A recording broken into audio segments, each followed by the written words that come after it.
By this time next week, we will be in a world that is finally post-Series 14 of Doctor Who. The first full outing, the first full season series, if you're over in the UK, of the 15th Doctor, of the only planned 2 that are unavailable right now, or rather on schedule, because we don't know if Disney's going to be, footing the bill for any more of this absolute abomination and affront to not just lore, but just to good taste and entertainment in general, because even outside of this being Doctor Who, for as harmful as it is to its own lore, it's just a bad show in general, poorly written by somebody who has clearly and totally fallen off. Because we're here at part 1 of the 2-part finale, heading into a weekend that's going to have a double dose of Who, and nobody's running defense for this. All the shills, I don't know, man. Maybe they're just mustering all of their forces. Their collective, we must defend the multi-million, multi-billion-dollar corporations. They're just doing the best they can in order to keep the acolyte afloat. But more on that very shortly, because they can't complain about all the bigots, racists, sexists, homophobes, and the ists and obes that weren't mentioned. Nobody can give a care about Doctor Who, because there are so many different ways, not unlike the acolyte, that you can simply attack this as being totally unwatchable. Like, it's bad. It's bad from top to bottom.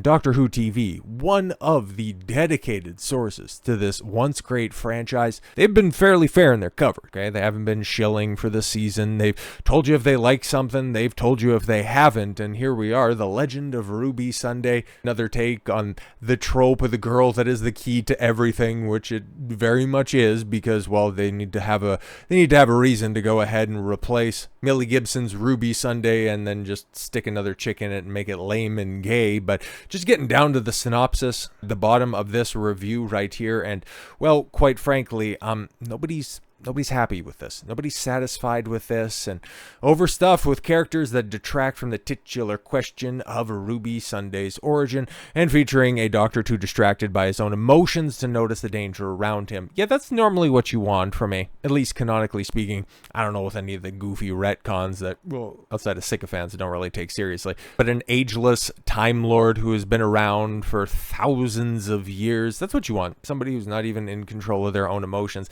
I think the streak is still going where the Doctor, at least when he's appeared for more than a minute in his own show per episode, he's cried in every single episode. So yeah, his inability to maintain composure, well, that's kind of been the only hallmark of the 15th Doctor so far. It's amazing why nobody can connect with a weepy mess of a tiny Rwandan.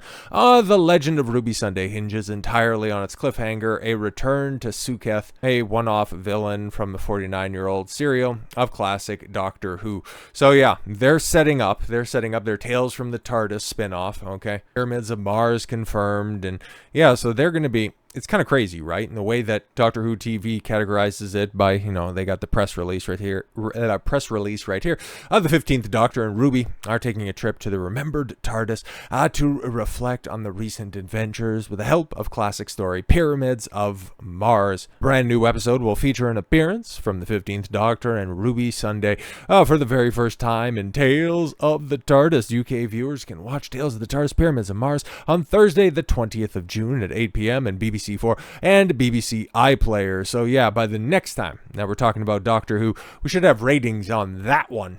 But running back to the recap of Legend rather, not Tales of the TARDIS. That hasn't come out yet. It needed to be set up by The Legend of Ruby Sunday, right? Tragically, this underwhelming cliffhanger aired the same week that Davies acknowledged that while the UK ratings might not have been the ratings that we love, more viewers under 30 years of age are watching the program than ever before. So yeah, your big cliffhanger is setting up a throwback to pre-cancellation Doctor Who, okay, here in the United States, where they're trying to get more audience, right? Classic Who was a niche show aired late at night on public television station throughout the 80s.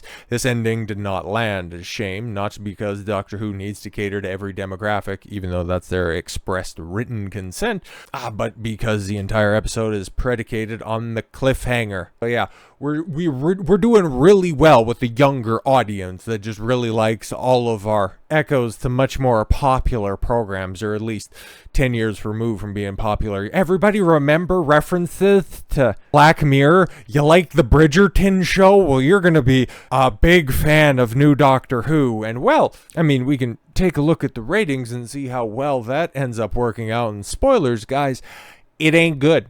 It's really not good. In fact, this right here, scraping the bottom of the barrel.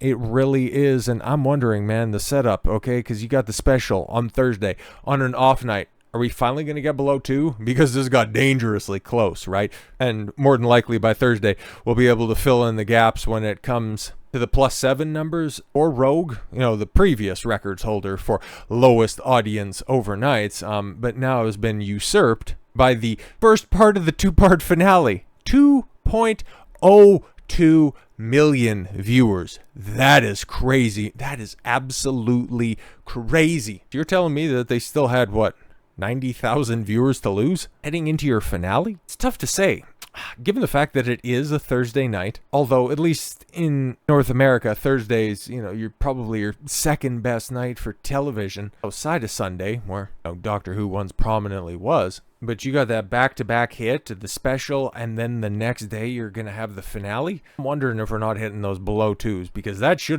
really should have been. I wonder how much, funny accounting is going down on that one, given how non-expeditious they have been with some of those numbers that come out. But just dissecting this stuff further, looking at the filled out, episode 5 numbers, the dot and bubble catastrophe episode, you can only get another 1 million people over the course of a week. I thought, and according to Russell T. Davies, when he was talking about those ratings not being where he'd want them to be, because, every show could be better, but you know what? Hey, episode 1, oh my God, we're getting real close on a 28-day spectrum, guys. We're getting real close to 5.5 million viewers.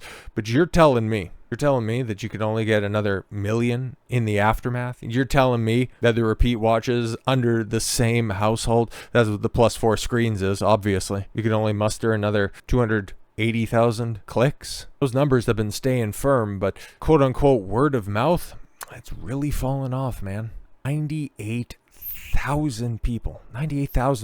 I'm sorry, 980,000 people to carry the additional 0 on this one. Well, the additional 0 is the showrunner. That's where you're heading. That's where you're at. No wonder Series 16 hasn't been greenlit. RTD can be writing the best stuff of his career, which clearly wasn't this. And do you have any hope that what gets shat out in the fall is going to be any better? No, of course not. This is going to be atrocious. It's going to be terrible. And the franchise lows, the record-setting failure this season has provided to the once great franchise is going to be a stain that only a year, or rather a years-long break, is going to end up washing off. For the second time this season, Doctor Who posts the worst overnight numbers in franchise history, back to back to back. Further compounding Russell T. Davies, Doctor Who Woes, the series' latest episode, has officially posted the worst overnight viewership numbers, and to make matters even more embarrassing for the embattled showrunner, this is actually the second time this season that the show has broken this unfortunate record.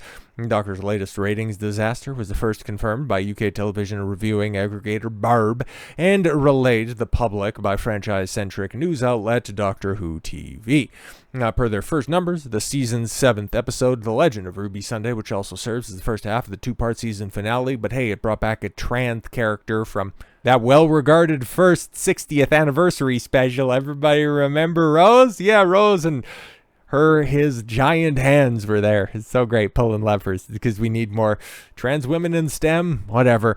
Pulled in just 2.02 million viewers in its first 24 hours following its June 15th premiere. Oof. Notably, these viewership results are the worst of the entire season, coming in roughly 20,000 viewers below the 2.04 that the series brought in for the previous low point. That was Boom. But Stephen Moffat did a great job, guys, right? So good, in fact, that it kept people hooked on, the rest of this series, right?